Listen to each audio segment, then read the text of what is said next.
Es probable que la última gran estrella dentro de los peso pluma de UFC haya sido el gran José Aldo, quien repartió hostias de las buenas dentro del octógono.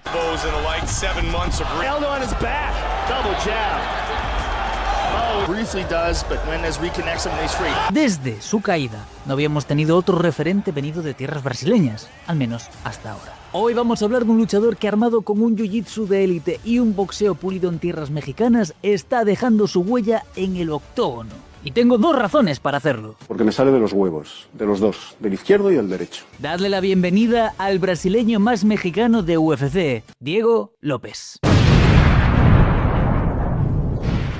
Diego López da Silva nace el 30 de diciembre de 1994 en Manaus, Brasil. Viene de una familia humilde, pero de armas tomar, pues buena parte ha entrenado jiu-jitsu. Uno de sus tíos es cinturón coral. Su padre, hermano, hermana y él mismo son cinturones negros de jiu-jitsu brasileño. Y solo puedo imaginar cómo resolvían los problemas entre hermanos en esa familia. Acércate a mí y conoce tu destino. La vida de nuestro prota fue relativamente tranquila, entre escuela, jiu-jitsu y competencias. Su llegada a las MMA fue realmente una casualidad de la vida. López no contemplaba la idea de pelear de forma profesional. Su hermano mayor sí que peleaba cuando nuestro prota estaba cerca de cumplir 18. Llegó un día y le dijo así sin más: prepárate, que en un mes peleas. Nuestro prota pensaba que era una competencia más de jiu-jitsu, pero su hermano le dejó caer el balde de agua fría diciendo que se trataba de una pelea de MMA profesional. Obviamente al principio no entendía cómo lo haría si nunca había entrenado MMA, pero su hermano aplicó la lógica old school de las MMA. Si sabes jiu-jitsu, sabes cómo pelear. Dije así, no te preocupes, tú sabes jiu-jitsu, así que no hay ningún problema, puedes pelear. Y fue así como el 8 de septiembre del 2012, con 17 años, hace su debut profesional en una promotora llamada ITC. Su rival sería Francibaldo Araubo, al cual derrota por KO en el segundo asalto. Sí, parece que sí sabía pelear. Yep. Haciendo así un debut exitoso en MMA. Tras entrar al mundo de las peleas por la puerta grande, suma 2 victorias más, una por KO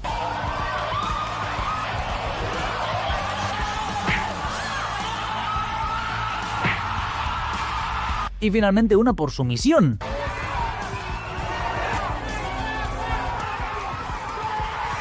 Sí, no fue hasta la tercera que consiguió una sumisión. Recordad que venía solo del jiu-jitsu puro. Pero ya sabéis, no os confiéis, porque cuando mejor estéis, la vida va a estar ahí, ¡pum!, para patearos los huevos. Y nuestro prota suma 2 derrotas al hilo. Primero cae por decisión dividida ante un tal Thiago Silva y 5 meses después es noqueado por Rodrigo Praya. Tocado, pero no hundido, suma 4 victorias más, donde destaca su habilidad a ras de lona.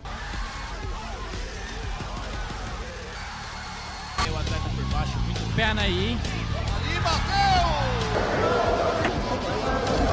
Por cierto, 3 de sus últimas peleas habían sido en Sao Paulo, ciudad a la que llegó solo con el billete de ida, pues le habían dado el ultimátum típico que se le suele dar al peleador joven. Rollo, ¿estudias o trabajas? Y este optó por perseguir el que ahora era su sueño: ser luchador profesional y vivir de ello, que son dos cosas diferentes. Cierto. Con un récord de 7-2 tiene la oportunidad de irse a México, país que según el propio Diego no sabía ni dónde quedaba ni qué idioma hablaban. ¡La puta madre, Diego! En México continuaría su carrera, peleando contra Luis Torres, al que monta y le deja caer una lluvia de hostias, llevándose una victoria por KO. Sus siguientes víctimas, Paul Márquez y Carlos Cañada, recibieron una lección de jiu-jitsu gratuita por parte de nuestro prota, sumando así 2 sumisiones a su récord. Not bad, not bad. Por este tiempo conocería al que sin duda es como su hermano, Alexandro Acosta, otro peleador brasileño radicado en México, con el que entablaría una amistad tan fuerte que terminaron creando su propio equipo, Brazilian Warriors. El 21 de abril del 2017 choca contra Raúl Najera, quien no pasa del primer asalto. Su siguiente combate sería por el título de peso pluma de la promotora JFL y su rival Isaac Ruelas sería sometido con un mataleón en el primer asalto. Volvería a probar la derrota en Rusia, en la promotora de Kadyrov, el pacífico y para nada violento líder de Chechenia. En este combate su rival sería Amir El Zurkaev, quien se lleva el triunfo por KO en el segundo asalto.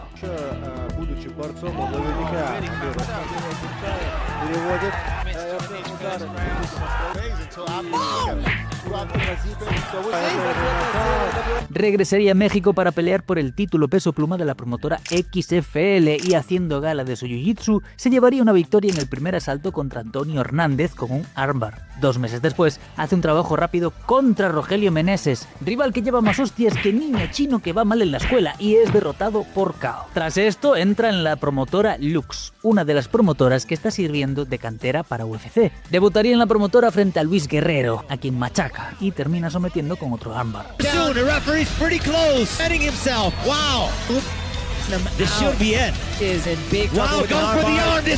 Luego tendría lo que se suponía debía ser una dura prueba, un combate contra el ex UFC y compatriota brasileño Ronnie Jason, con el que se va una guerra de 3 asaltos.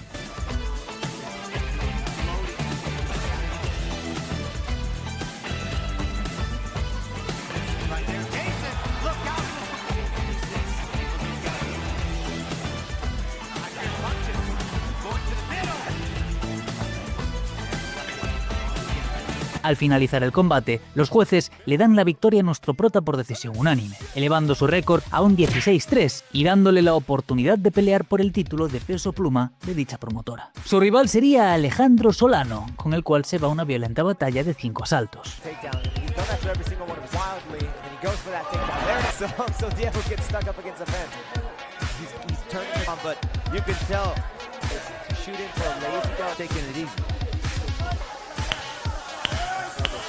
Y tras el campanazo final, López se llevó una decisión unánime, convirtiéndose en campeón de peso pluma de Lux Fighting League.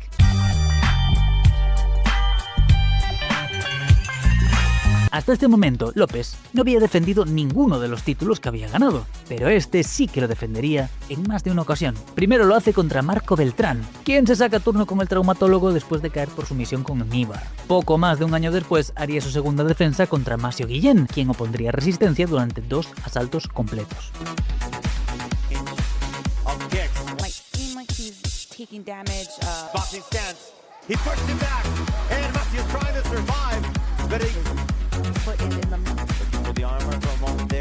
Pero en el tercero, Diego haría gala una vez más de su más que precioso jiu-jitsu para someter con un armbar a su rival.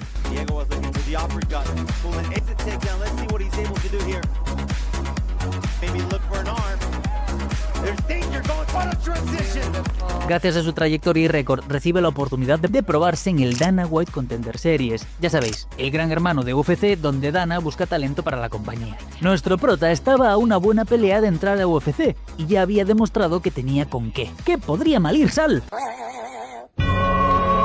Su rival en esta prueba sería el también brasileño Joanderson Brito, y ciertamente se la complicó a López.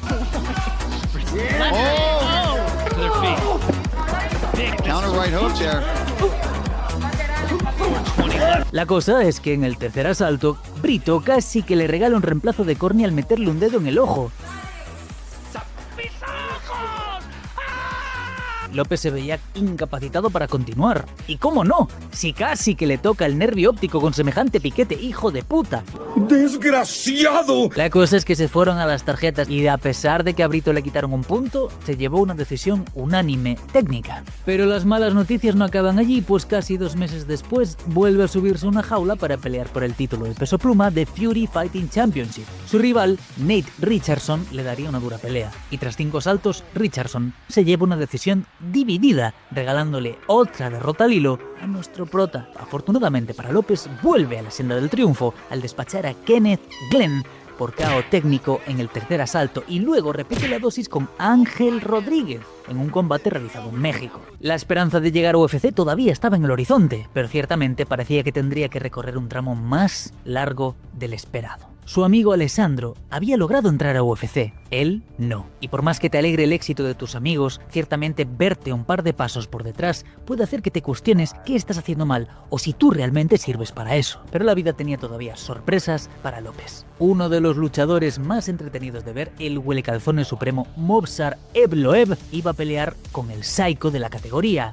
Bryce Mitchell. Pero Mitchell se retiraría del combate por una lesión. Con el combate, a nada de caerse, buscan un rival que aceptase la pelea en 5 días de aviso. Y pese a que Volkanovski quería pelear, se le da la oportunidad a Diego, que no duda en aceptarla. Gente, 5 días de aviso para pelear en UFC contra tremendo animal. No estaba en campamento, no esperaba pelear pronto, solo llevaba su rutina normal y se iba a enfrentar al número 10 de la categoría. Desde luego no era el panorama más favorable, pero López dejaría patente que no llegaba al octógono al ser un peleador más, yéndose a una guerra sin cuartel contra el ruso. Look at this. Oh my, both lands landed. Early fight day from Evloev to the body. Top 10 guy like Evloev. Oh! And the UFC. And he's making it. Y cerca del final del tercer asalto, y en medio del combate, se acordó de las palabras más sabias dichas por nadie jamás en la historia. Y las batallas pues no se ganan hasta que se ganan. Tras demostrar una vez más un exquisito jiu-jitsu, aplica un Nibar a Evloev. Oh, man. To the leg now. He's going from one to the next. He went there to the arm. This is bad. This is bad. He's going to be weak and out. Y todas se ganan en el último minuto.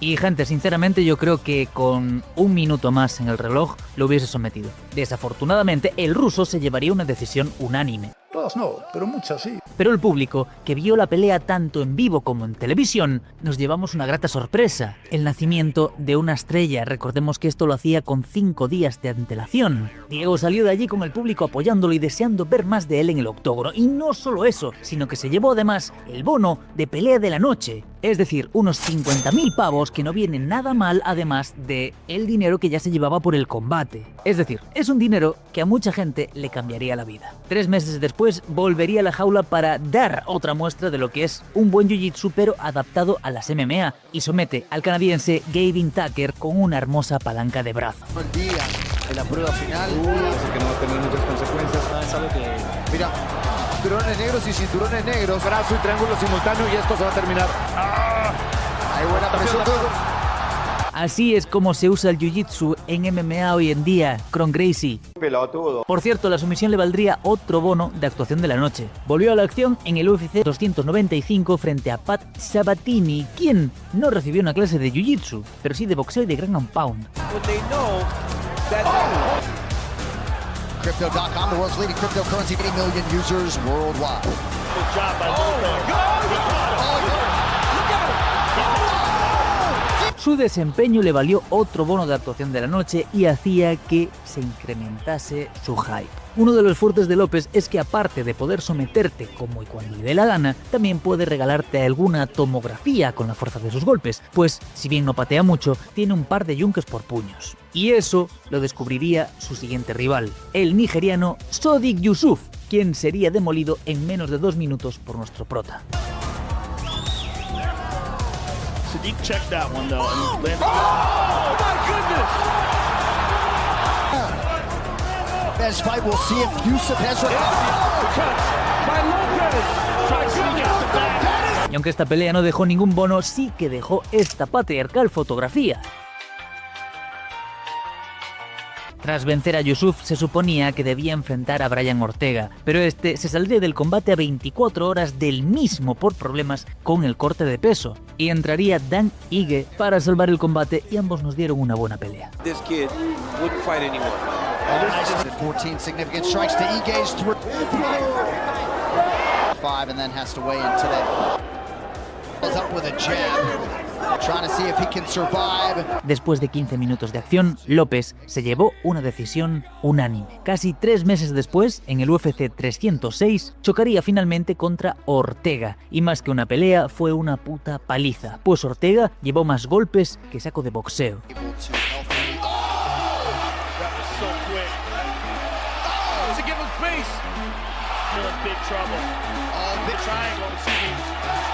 Following up with a jab.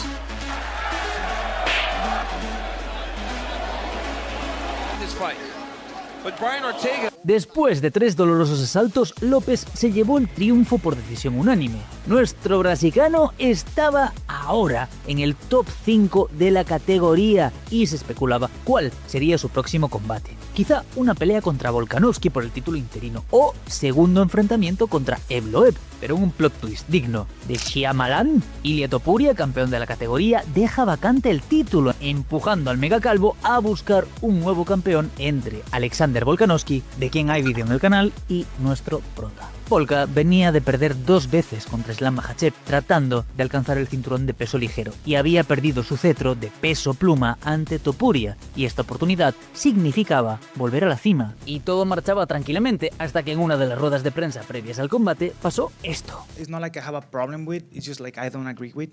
Y luego pasó esto otro. Culón. Culón. ¿Eres culón? ¿Sabes por qué es culón? Mientras tanto. Según se cuenta, el Pantera detesta a López porque este ha tenido roces con un peleador amigo y acusa a Diego de golpearlo junto con su equipo, aunque otros muchos dicen que solo es el Pantera siendo un imbécil que está muriendo de envidia por el éxito de López. Y como se portó de forma similar con Ilia Topuria, pues no sé, da que pensar. El 12 de abril del 2025, un experimentado Alexander Volkanovski y una estrella naciente como Diego López suben al octógono para tener una cita con la historia. Y llegados al combate, nuestro Prota y el Calvo Fantástico salieron rápidamente a tratar de imponer sus respectivos ritmos. Y hay que decir que ambos estaban con pólvora en las manos, aunque a las primeras de cambio se pudo ver que las de Volka explotaban mejor. Sin embargo, una derecha de López enviaría a su rival al suelo y por poco el combate podría haberse terminado ahí. Pero no. ¡No! El tercer asalto sin duda fue el más parejo, con López incluso haciendo retroceder al ex campeón, pero Volka seguía respondiendo con contundencia. El cuarto fue prácticamente un repaso del tercero, pero con Volka aumentando sus golpes. Y para el quinto, muy a pesar de sus intentos de provocar al ex campeón a intercambiar, este se puso la truza de maratonista y decidió optar por un estilo más conservador. Empezó a correr por el octógono y a mantener la distancia, para así asegurar la victoria. Y aunque tuvieron un último cruce de puños antes de finalizar el combate, tras 25 minutos de acción, donde cualquiera realmente podría haber noqueado al otro, Alexander Volkanovski se lleva una decisión unánime, recuperando así el título y rompiendo así la maldición de que un ex campeón pasados los 35 ya no puede recuperar el cinturón. Muchos guardaban la esperanza de que nuestro prota saliese con el cinturón de campeón, pero lamentablemente en esta oportunidad no fue posible. La experiencia de Volkanovski pudo más, pero no es algo que me preocupe porque tengo el presentimiento de que es cuestión de tiempo que sea campeón. Con un récord de 26-7 se queda por ahora en este puesto de victorias puras de MMA. Y debo decir que Diego es probablemente el luchador, o al menos uno de los luchadores con el mejor jiu-jitsu adaptado a las MMA dentro de UFC. Y cuidado, sí, en el mundo. Su juego de suelo es algo que de verdad se disfruta, porque realmente busca someter y no es tímido en arriesgarse buscando técnicas diferentes. Y por eso le doy 3 puntos de IQ Fight. No tiene un apodo oficial, pero sí he notado que tiene algunos no oficiales en las redes. Algunos los llaman el Emo Fighter, Emo King, el Mullet Warrior, y todo por su corte de pelo, porque técnicamente es un mullet, pero de frente sí que parece el típico peinado de emo, ¿para qué negarlo? Incluso hubo una campaña en Reddit para ver cómo quedarían otros luchadores si usasen su peinado. Realmente es increíble todo lo que ha logrado en tan poco tiempo en la compañía. Pierde su oportunidad de ganar el contrato, logra entrar en corto aviso, pierde su debut pero se gana al público, y desde allí no ha parado hasta llegar a ser el retador, y todo esto en menos de 2 años. Pocos ascensos han sido tan épicos, demostrando que realmente vive bajo el lema que tiene tatuado en el pecho. Lema que también os aconsejo seguir. Sueña, cree y haz lo posible.